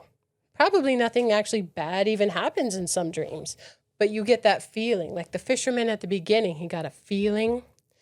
That feeling and that impression of otherworldliness, I think, is relative to this. And then in Lilith, I guess I'm tying a bunch of stuff together here, but there's so much of that with the skeletons and the souls and the idea of what are we doing with the soul we've been given? Because there are definitely choices in that, and different people value different things and use it for different things. And so, yeah, there's just so much in this short story, this short fairy tale. I guess we're taking a while with it, but I love it. I'm so pleased to have found it because it is deep. It is rich. And you can see where it inspired George MacDonald. We have done Fantasties, and in that opening sequence where Anados first enters fairyland and he's dealing with the flower fairies, and he's saying, I'm not sure whether every flower had a fairy, in the same way I'm not sure whether all humans have souls. I think that strikes directly from this. And then Jody did let me read that introduction about the word ghost, and it emphasizes how ghost gets used for all sorts of things, from, the creepy specter in the closet to the Holy Ghost, right? The third person of the Trinity, and how ghost had this overarching usage. And that just made me think about Owen Barfield and his ancient semantic unities. So this is a deep cut wild tangent, but Owen Barfield was all about this concept that language over time becomes more specific and less meaningful, that you have to have new words to kind of hone in on something very specific, but that in the past you had words that incorporated larger scopes of truth. And that there are these semantic unities involved with these broader things. And so a word like ghost still retains some of that flavor. So we use it now in a fairly specific way, but still somewhere in our consciousness, we have what it retained from the past. And this is so much of what can be done with poetry and art. It's using these words that have come to mean one thing, but still have this background and this weight and this authority to mean something else. And it's just, I will stop tangenting now, but this is so good. And it speaks to the strength of the story that it makes us think about these things in this depth. Absolutely. So the beginning of my next chapter, I know our chapter breaks are at different points, but there's another fourth wall breaking where it reaches out to us, the reader. And it says that Hildebrand's heart here starts to turn. Undine still is otherworldly. She's not like them. And Bertalda's right there. I mean, she's beautiful and she's young and she's a lot simpler. There's a lot less complexity to Bertalda. And this actually asks us to forgive him a little bit for this action, which is interesting. And it says that Undine wept and her tears stung the conscience of her husband without recalling his former love. So that though at times he showed kindness to her, a cold shudder soon forced him to turn from her to his fellow mortal, Bertalda. And it says he could have chosen to think about this, but it would have made him too sad. And I just think this section is amazing. I exclamation pointed it. Oh my gosh. I don't know which part you were going to read, but it says, "Thou knowest probably the like feeling, dear reader, for it is the lot of mortal man. Happy are you if you have received the injury and not inflicted it. For in this case it is more blessed to receive than to give. Then only a soft sorrow at such a recollection passes through thy heart, and perhaps a quiet tear trickles down thy cheek over the faded flowers in which you once so heartily rejoiced. This is enough. We will not pierce our hearts with 1,000 separate stings, but only bear in mind that all happened as I just now said." Oh my gosh. This paragraph slapped me in the face. I can't believe I read it without crying. I was reading this book and thinking I was following it and like, okay, there's depth here. That's beautiful. Oh, that's really cool. I was moving along. And we have this creature who has now earned a soul, and I'm expecting happiness for her. And what we get is misery. And this glorious, handsome knight, utter betrayal. This is not Prince Charming. This is just darkness and totally undeserved.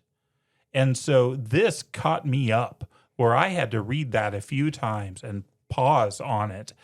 But this is what happens in this story. And now you have this weird triangle where it doesn't say that Huldbrand and Bertalda are actually sleeping together, but they're definitely having at least an emotional affair, if nothing else. And Undine is just bearing with it and just dealing with it. And it is heartbreaking and wrong. So her uncle keeps showing up and scaring the two, Huldbrand and Bertalda. They're chatting together, spending more and more time together. And they don't like that. So it says they're not happy either. Nobody's really happy. But strange here that the fisherman shows up. He says, I have now become a poor old widower, for my beloved and faithful wife is dead. His wife died. The fisherman's wife is dead. But lonely as I now sit in my cottage, I prefer Bertalda's remaining where she is to her living with me. Only let her do nothing to hurt my dear Undine, else she will have my curse. He still loves his foster daughter, and he's learned of this odd arrangement where Bertalda's living with them in the castle, so he too is concerned. It's all very strange. But Undine never says she should leave. She loves her friends still. But look what Bertalda does with that. So the last words are, she will have my curse if it be so, is the way mine is translated. And then the next sentence, the last words of this letter, Bertalda flung to the winds. But she carefully retained the part respecting her absence from her father, just as we are all wont to do in similar circumstances. So she took what she wanted from that message, the thing that aligned with her desires. And the curse, cast to the winds. Didn't even think about it after that. Meanwhile, Undine does something next that is so incredibly noble and so incredibly thoughtful. As we said earlier, all these cities seem to have a fountain in the middle of them, and Ringstetten is no exception. Undine has the fountain blocked up. She has the people put a great stone over it, and she marks it with magic signs that she knows. And she apologizes to them. She says, I'm sorry we're making your job harder because you can't draw water from this anymore, but trust me, this is for the best, and we need to do this. Bertalda is furious because apparently this water had beauty-enhancing properties. It could help heal blemishes on her skin, and it helped keep her beautiful. And so she's furious at Undine for stopping it up, and she goes to Huldbrand. It's funny. She tries to go to the servants, but they like Undine way better. Even though she's making their job harder, Undine her words are so beautiful too. She tells the servant, believe me when I say that it must be done, and that only by doing it we can avoid a greater evil. The servants of the castle were as happy in obeying their gentle lady as in opposing the haughty spirit of Bertalda. But Huldbrand, his loyalties have shifted, and he goes to his wife. And it's strange when he speaks to her directly, the love he had for her reawakens somewhat. And he says, okay, he defers on it. It's only when he's away from her, when he distances himself, that he gives into these fears of her phantom nature, her spectral nature. When he's with her in person and spends time with her, they're good again. And this is also one of the rare times where she kind of stands up to him, not in an aggressive way, but says, no, this is for your good and Bertalda's good. She reminds him that Culeborn is powerful and that he can come through the water and that he sees what's going on in this castle, and he has set his mark against Bertalda and Huldbrand. And so this is necessary not only for his safety, but for Bertalda's safety. And like you say, Huldbrand, in speaking with her, my translation says he felt deeply the generosity of his sweet wife in her eagerness to shut up her formidable protector while she had ever been chided for it by Bertalda. And so again, he sees here, there's a glimpse that gets through to him of what his wife is doing. And so she takes this opportunity to give him one more warning for his own good.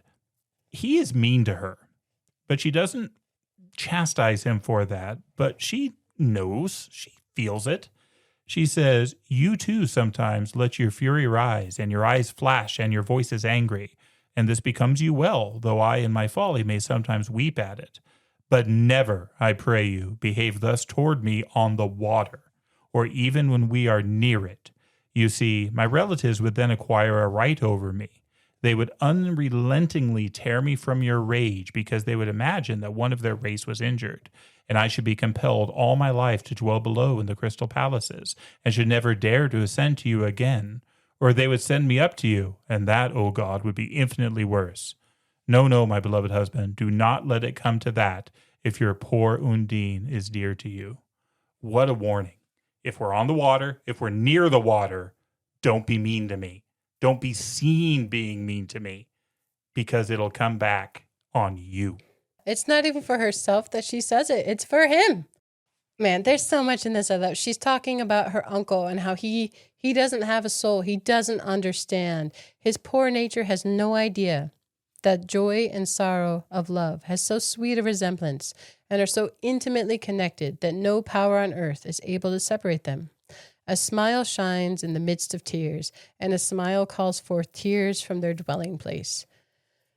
That makes me think of so many different stories, from The Princess Bride, where Buttercup is only the most beautiful woman in the world when she has sorrow, to the movie Steel Magnolias at the end, where like laughter through tears is one of my favorite emotions. Like, that's a wonderful movie, by the way. Have you seen that? Yeah, there's an armadillo cake. Oh, there absolutely is. But I mean, older stories too, that's such a thing where life and truly living is that blend of joy and sorrow, and Undine feels it. Huldbrand doesn't have sorrow. He's being selfish.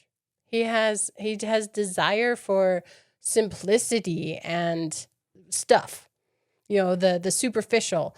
Bertalda's the same. She was unhappy with the prospect of a fisherman as a father.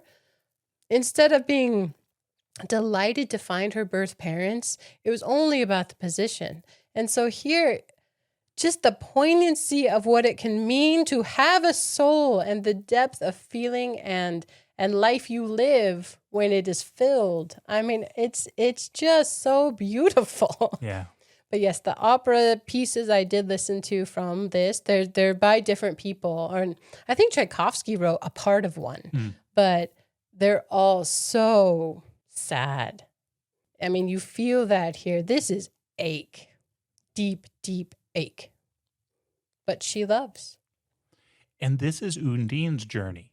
Remember the first time when she didn't get what she wanted, right? When her fisherman father wouldn't let her hear the story of the night.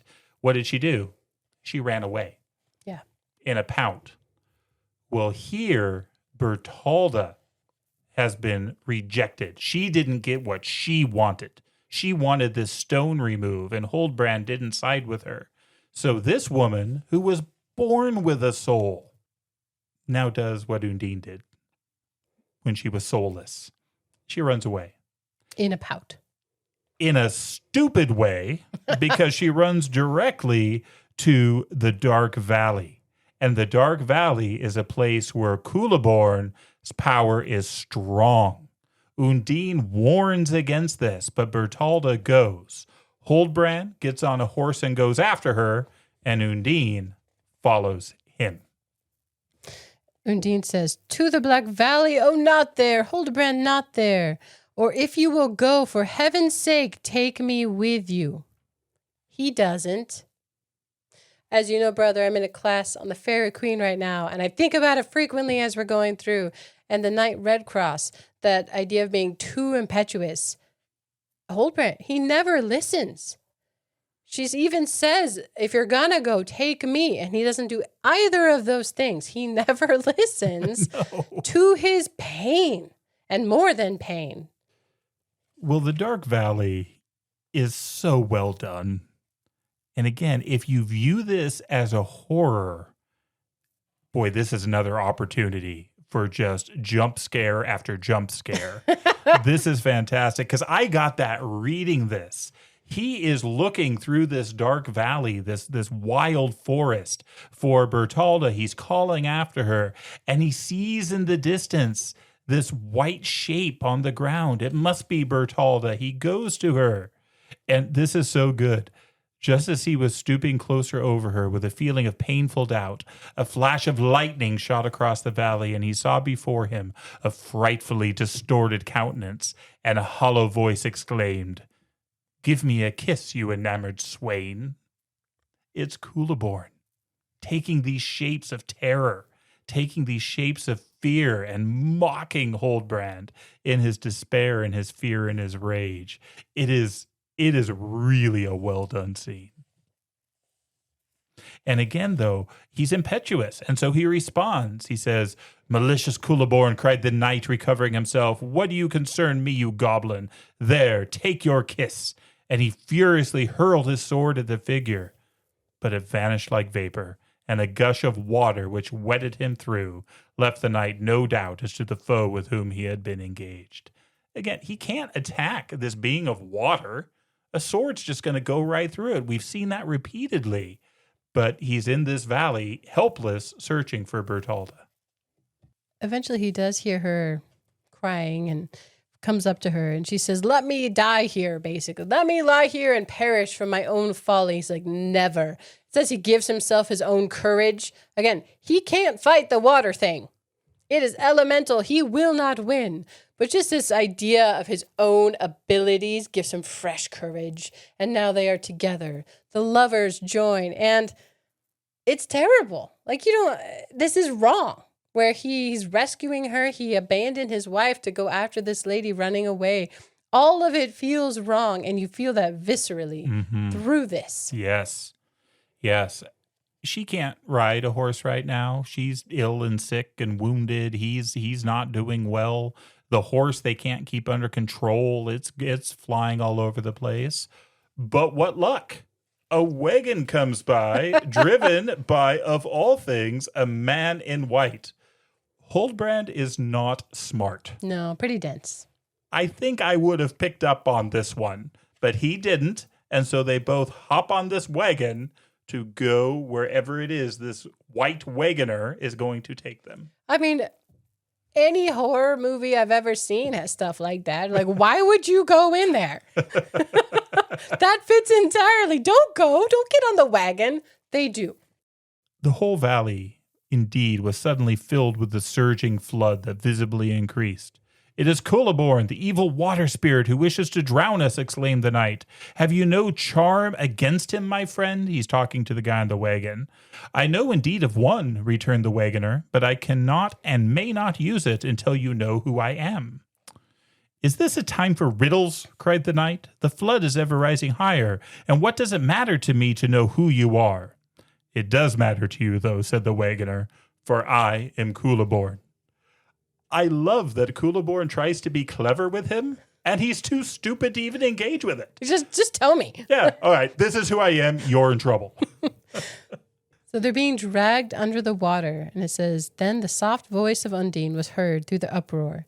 The moon emerged from the clouds, and by its light Undine was seen on the heights above the valley. She rebuked, she threatened the floods below her. The menacing and tower-like billow vanished, muttering and murmuring.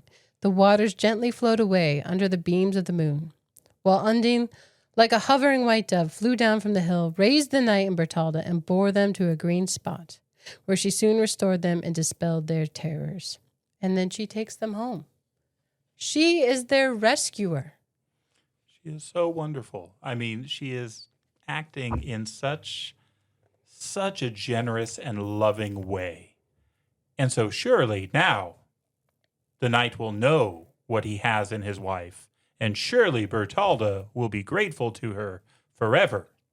Well, no, that's not where this story goes. I mean, for a while. The knight was more and more impressed with the heavenly goodness of his wife, which she had so nobly shown by her instant pursuit and the rescue she had effected in the Black Valley.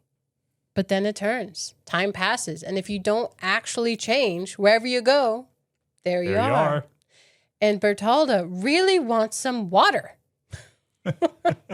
That water, she's feeling her age now, and she has like a spot, and apparently that water was great for blemishes.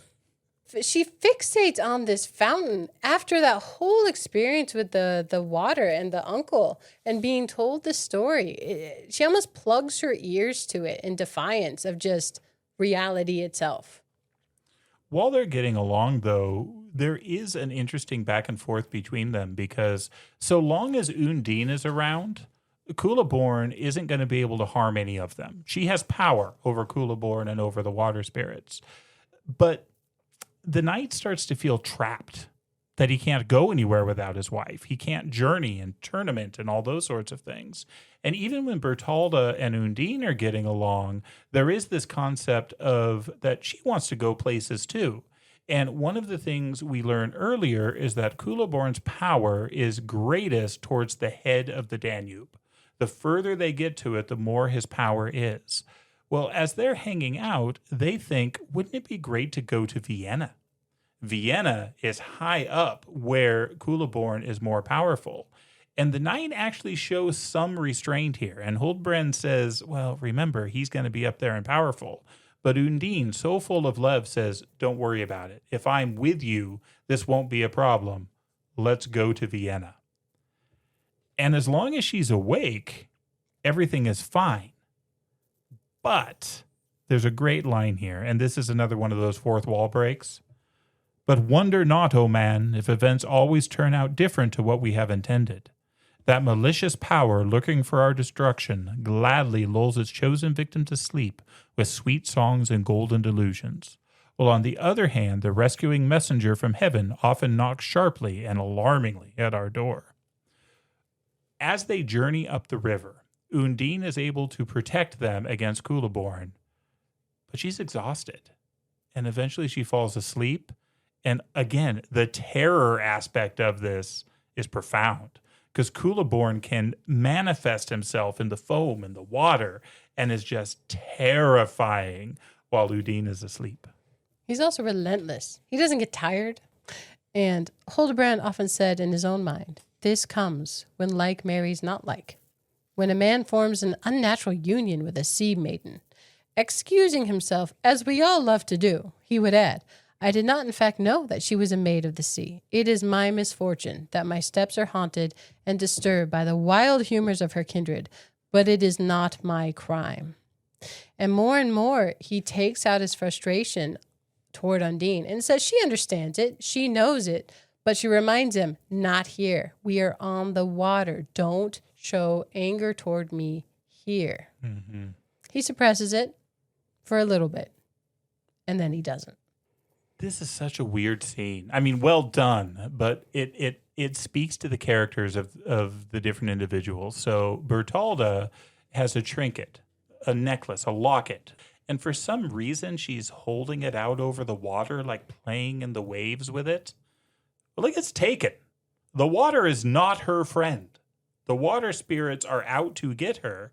And so this locket gets taken away from her. And she is so angry and so frustrated.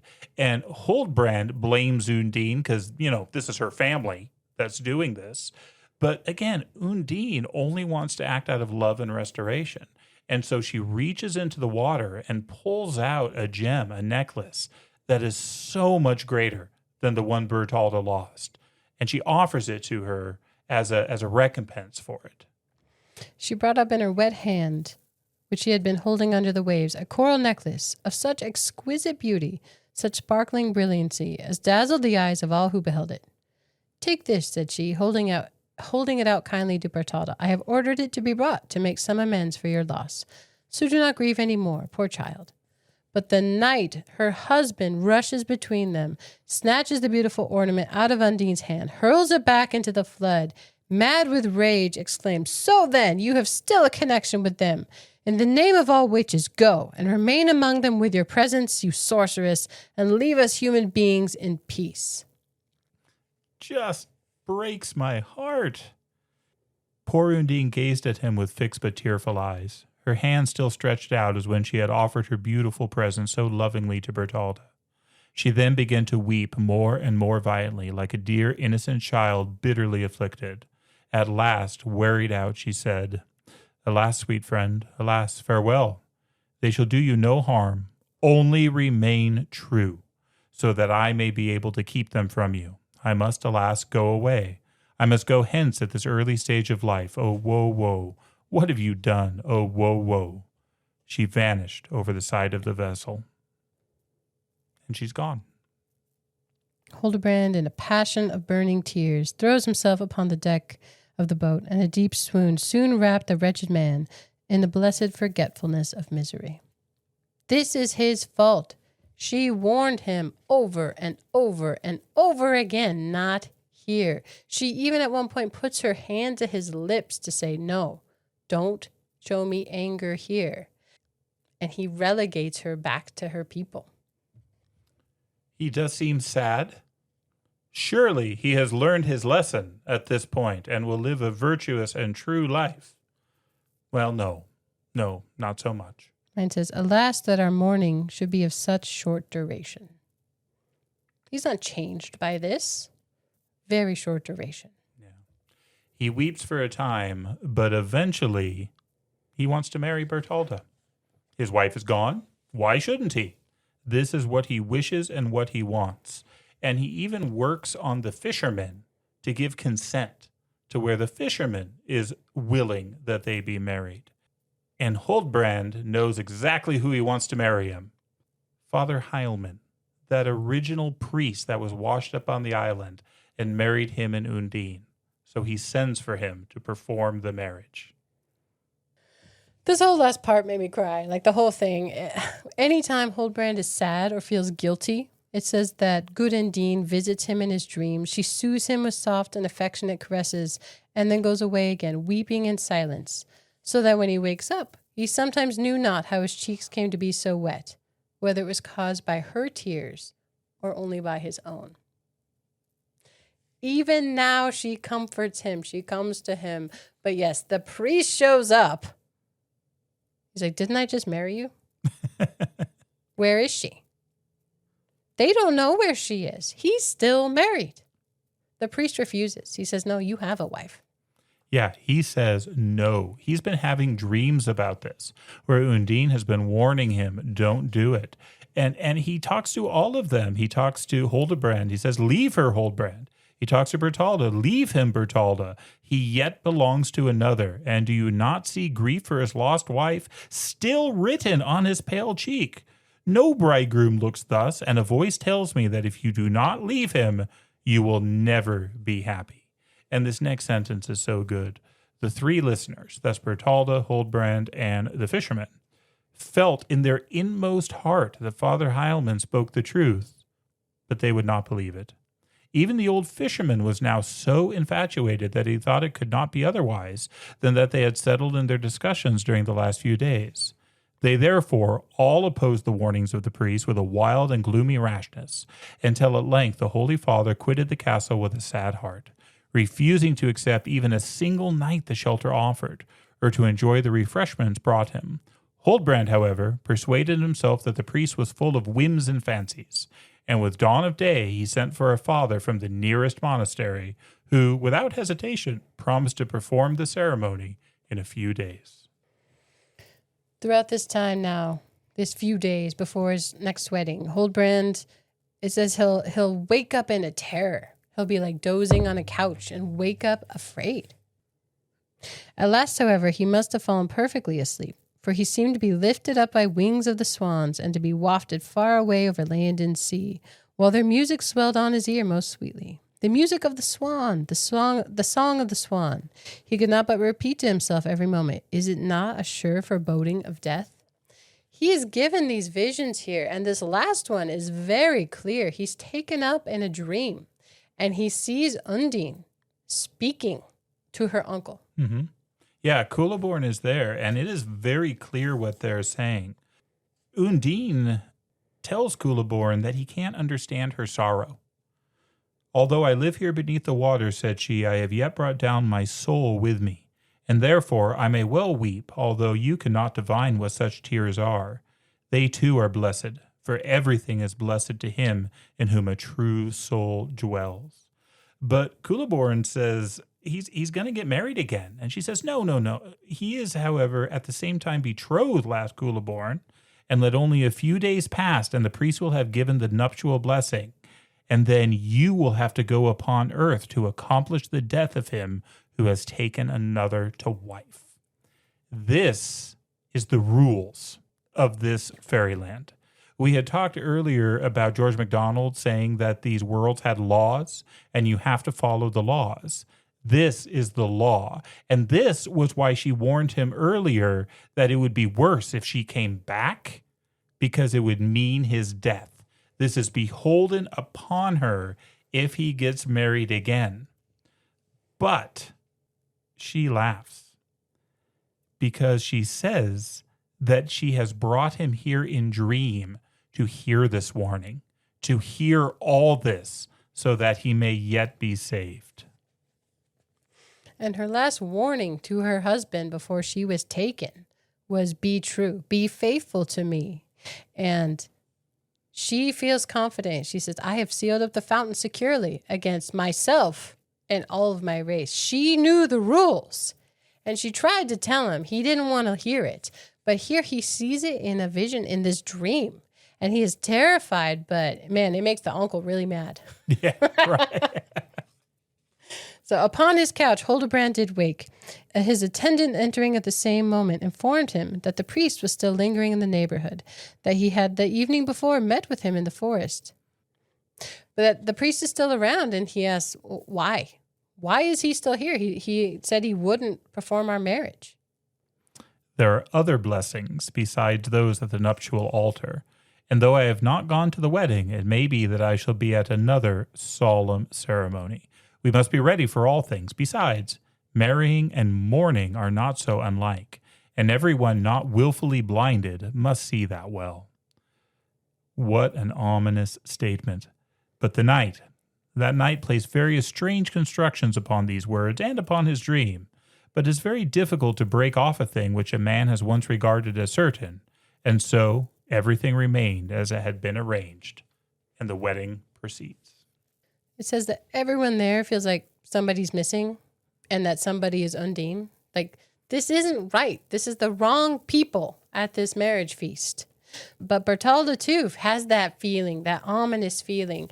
And her skin just isn't right because she hasn't been able to get to the fountain. And her servants are like, oh, no, they're beauty spots. Yeah. They're lovely freckles. We all wish we had them. But she's not buying any of that.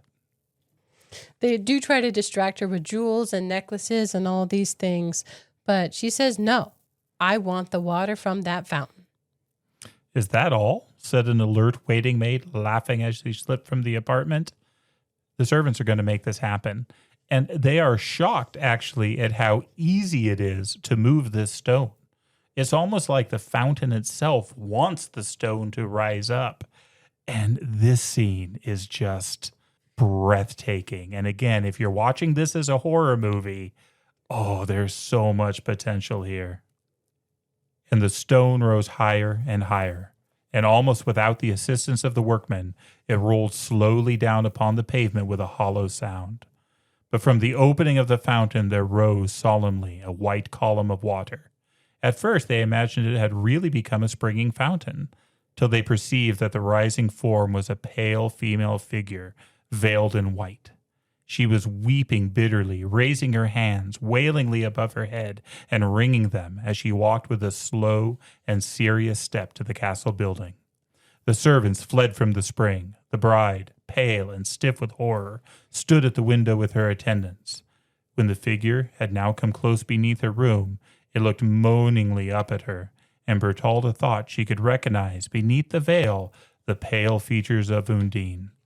But the sorrowing form passed on, sad, reluctant, and faltering, as if passing to execution. You can't break the laws in fairyland. They're different than our laws, but they are inexorable. It says at this moment someone taps at Hildebrand's door, very, very softly. Undine had formerly tapped in this way when she was playing some of her endearing wiles. He says, "It is all an illusion. I must to my nuptial bed." And her voice says, "You must indeed, but to a cold one." He heard that voice choked with sobs repeat from without. And then he saw in the mirror that the door of his room was slowly, slowly opened, and the white figure entered and gently closed it behind her. "They have opened the spring," said she in a low tone, "and now I am here, and you must die." He felt in his paralyzed heart that it could not be otherwise. But covering his eyes with his hands, he said, "Do not make me mad with terror in my hour of death. If you wear a hideous face behind that veil, do not raise it, but take my life, and let me see you not." "Alas," replied the figure, "will you then not look upon me once more? I am as fair as when you wooed me on the promontory." "Oh, if it were so," sighed Hildebrand, "and if I might die in your fond embrace." "Most gladly, my loved one," said she, and throwing her veil back, her lovely face smiled forth divinely beautiful. Trembling with love and with the approach of death, she kissed him with a holy kiss, but not relaxing her hold, she pressed him fervently to her, as if she would weep away her soul. Tears rushed into the knight's eyes and seemed to surge through his heaving breast, till, at length, his breathing ceased, and he fell softly back from the beautiful arms of Undine upon the pillows of his couch, a corpse.